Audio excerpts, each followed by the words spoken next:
Hello everyone. Today I will not talk a specific Chinese poem. I will introduce what a classic Chinese poem is, so you can have a better understanding of the Chinese poem itself and also the background histories of the Chinese poem, which is actually through a long history of evolving and developing. And it was believed the summit or the peak time is the Tang dynasty, and someone said it could be the Song dynasty. Anyhow, it's not a big deal. The peak time of the Chinese classic poem is in between Tang dynasty and the Song dynasty, which is roughly year 800 to year 1000. Okay, let's look at the very beginning of the Chinese poem, which is the Book of Songs. We had one of the poem, Guanju, which is the first song of the Book of Songs. It was called Songs, but actually the real name is Shi, which is the poem's name, Chinese poem's name for today. And later on, it was called Shi Jing, the Bible of the Songs, or the Book of the Songs. And in that time, the content is from two sources. One is from the normal peoples, so you can see the subjects in such a variety. The people is doing the work, the love affairs and the brotherhood, or the bitterness of the life. The other source is by the nobles or the kings. So normally it was used for the ceremonies, the royal ceremonies, to the ceremony to memorize the ancestors. All this was with music, so it was real songs. The rhythm we don't know today. Actually, it was lost long ago at the Confucius time. So Confucius said, 礼崩乐坏. 乐坏, that means nobody can sing the songs of the Book of the Songs. The rhythm was all lost. Most of the songs is in very short sentences, normally 4 character a sentence, and it comes with the music, so it was a song. And also a lot of the structures and words will be repeat again and again. So that's the folk songs is the simple words and easy to remember for the normal peoples, and some key words is repeat again and again.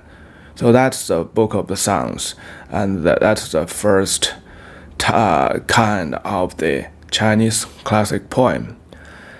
So after Confucius' time, the music lost, and there's so many wars, and a lot of things was lost, and also the first emperor has burned a lot of the classic literatures. So 焚书坑儒, that's one of the big affairs in the 2000 years ago in Chinese history. So after Qin dynasty, there's a long period of peace and prosperity of the Han dynasty. The emperor made the organization again, which is called 乐府, the music organization. So the purpose for this organization is to do the ceremony events in the royal affairs or in some big events, national big events, or entertain the emperors finally. But it also has a very important task as the Book of Songs time to collect the folk songs from the countryside. Until this time, all the songs has the music, or the poems have the music. So in this time, the songs involved a little bit, and also because of the influence of the Chu country. So you can later check on the poem 大风歌 in my videos, which means the Chu country's influence is longer sentence, 7 character in a sentence. So the mainstream in this period, it starts to have 5 characters now, and the royal society like to use the 7 characters for the songs because they are the true people actually. So that's their folk songs or their pride. In one word, the Han government wants to restore the regulations and spirits of the Book of Songs time. Anyhow, all the music, old music in the Book of Songs was lost, so they write their new music, and also the sentence get longer into 5 characters in a sentence. So this gives more flexibility and also can contain more meaningful words in one sentence. So that's the Han Dynasty. After Han Dynasty, there's a long time of the time like the warrior states. The China split into many kingdoms, and the kingdoms, the emperors change from one name to another very frequently. So there's no government organization can do the music department's job. So all the poem is in the normal people. Of course, it's intellectual scholars, but it's not by the government behavior. So there's more directions because that's a personal behavior writing the poem. So there's more personal feeling expressed out, because before that, even the poems comes from the normal people, from the farm field, from the normal household, but it still was selected by the music department, 乐府. And also all this selected music was refined years after years and should be a very popular sound. If it's not popular sound, the music department will not choose that. So that's the folk songs, very popular folk songs.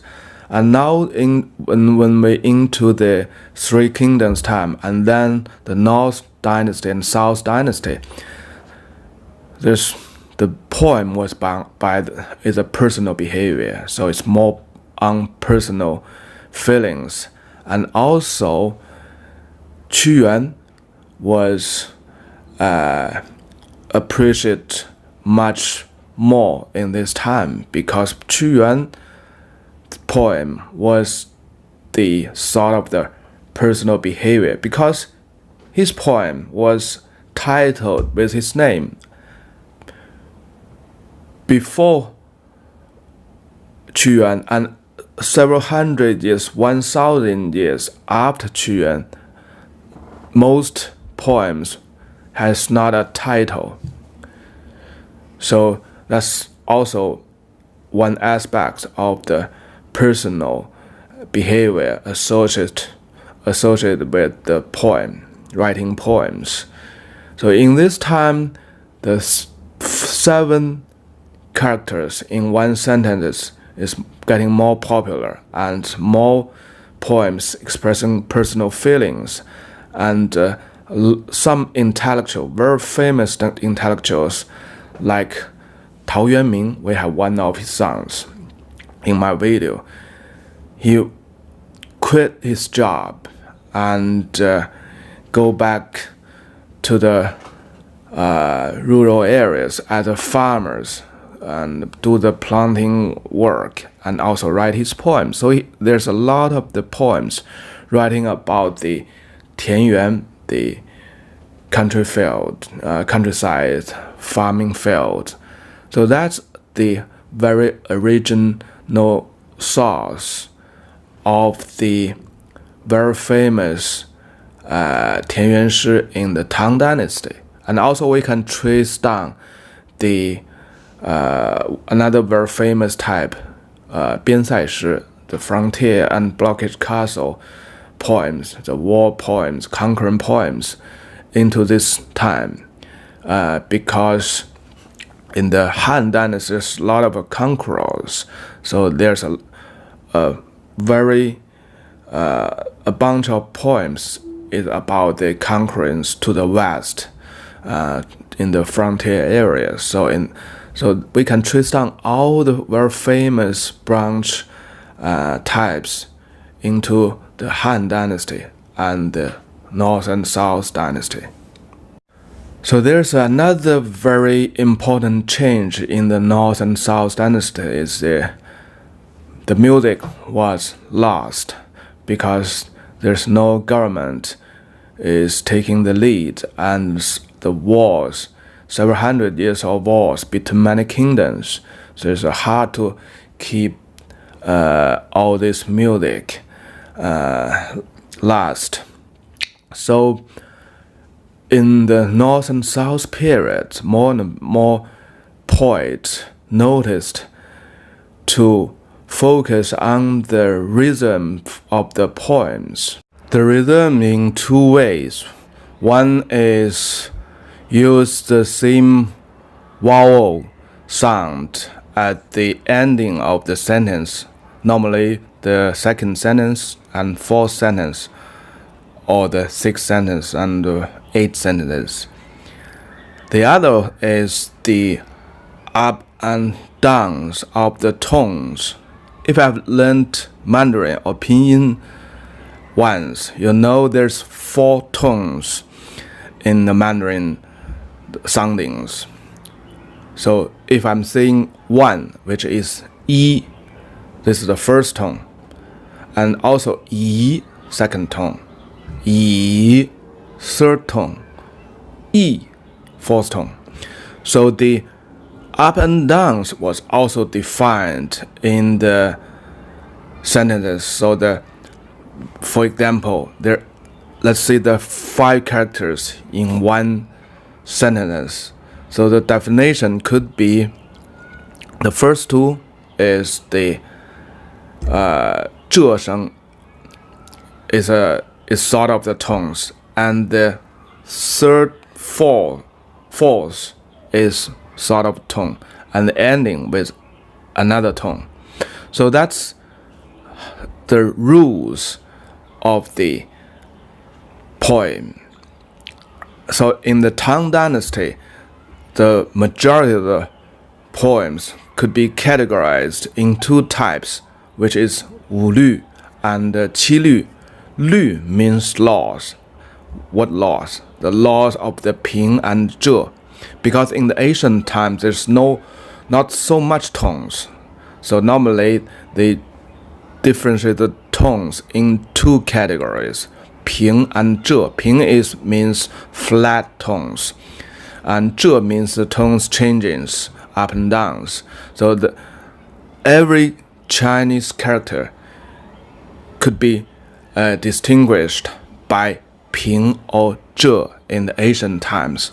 But today, there's 4 tones in the modern Mandarins. So this is a little hardship for the modern people to appreciate the same tones at the ancient Chinese. But anyhow, maybe 50% 60% of the pronunciation or the tones still kept. No matter how the Mandarin changes, the writing doesn't change, and the tones change a little bit, but not so much, maybe 50%, 60%.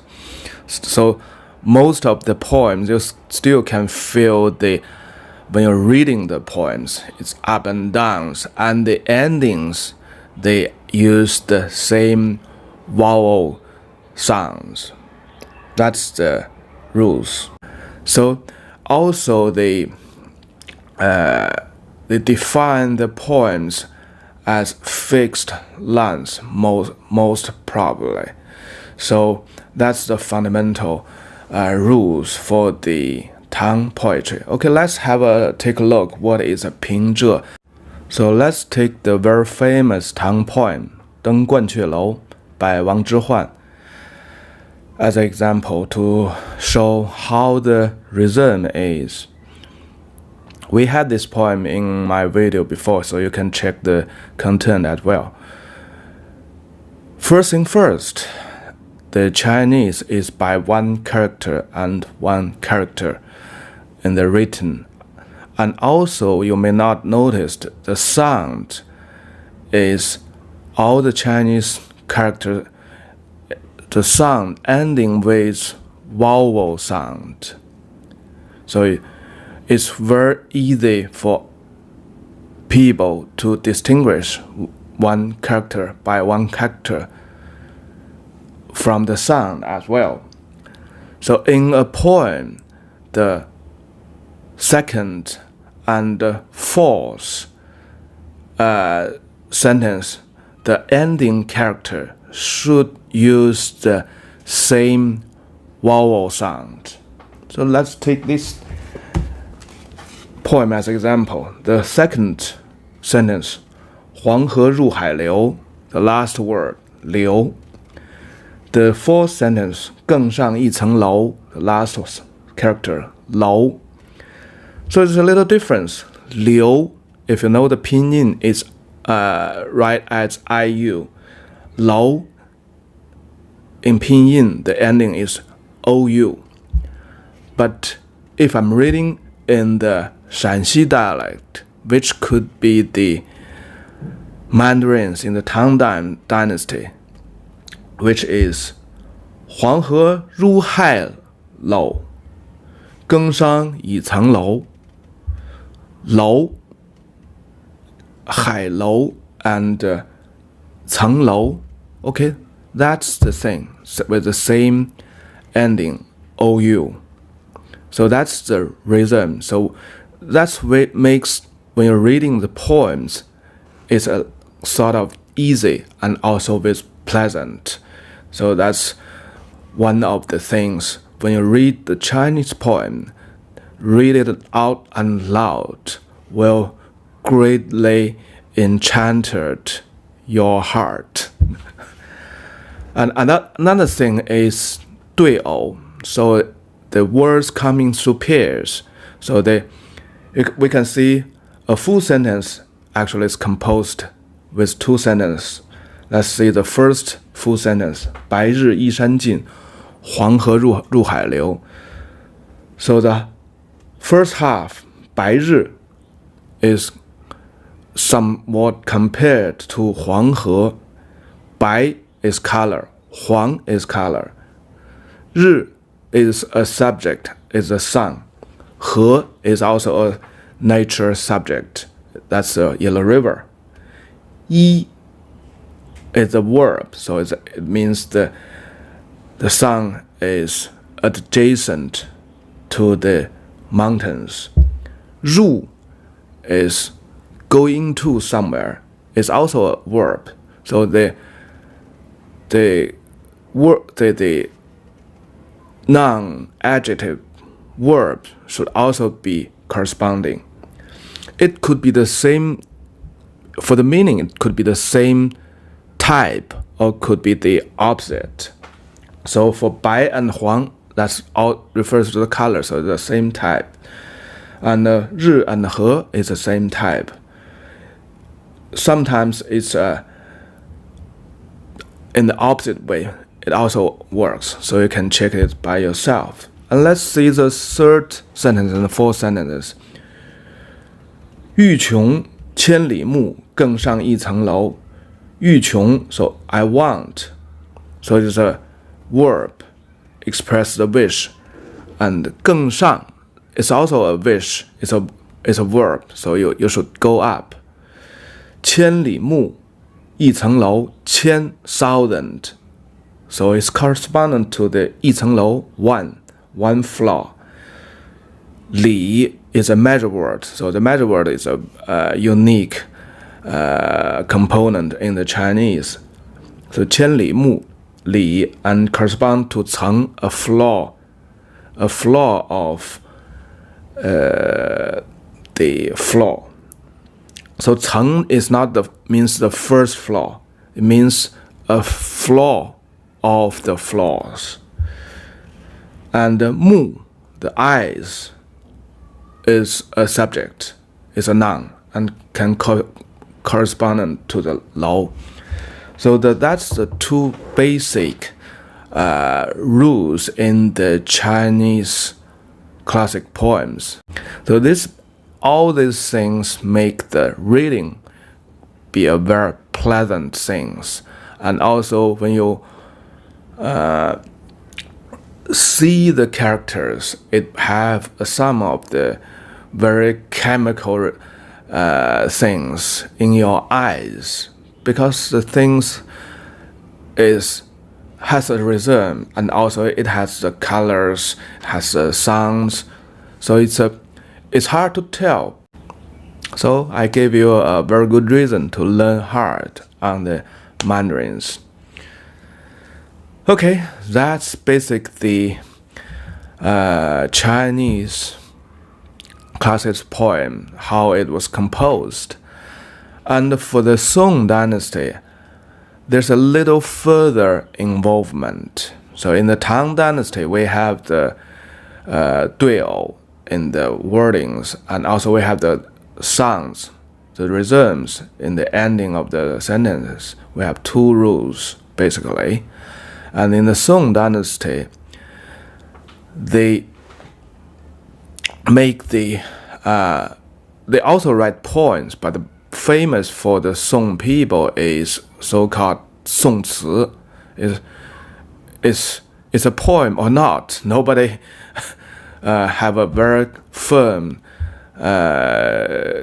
decision yet, but I think it's a sort of poem, because even it has the music combined, like the Book of Songs, like the Han Dynasty 乐府, but it's all the same root, just evolving in different ways. Actually, in the Song Dynasty, it's getting back to the Book of Songs styles to accompany every poem with a music, and also they define the patterns of the sentences. It's not by the 对偶, the coupling of the words, the soundings. They have long sentence, short sentence, all kinds of combinations. So in each of the type of the 词, the pattern is fixed. Let's say the first sentence, it was defined three Mandarin characters, and in the second sentence, it was predefined as 7 characters, and the third maybe 5 characters. So it was all defined. The music, the sentence pattern was all defined. This makes the writing the 宋词 extremely difficult. Writing a classic Tang poem is difficult enough. It needs a lot of training from the childhood. And also, if you want to write a very good Tang poems, you also need to read a lot of the literatures, because the two major characteristics of the classic poem is, first thing first, indirect. So that can be by your imaginations. You write some of the sceneries. Actually, you reflect your feelings. You write about the good smell flowers. Actually, you are depicting your characters or others' character personalities. But there's also so many quotations in the poems, and which you need to read a lot of the literatures, and how good you quote these classic literatures will sometimes make this poem a masterpiece or not. So from now on, I hope you understand the Chinese classic poem actually is evolving all the time, and the peak time is around the Tang dynasty and Song dynasty.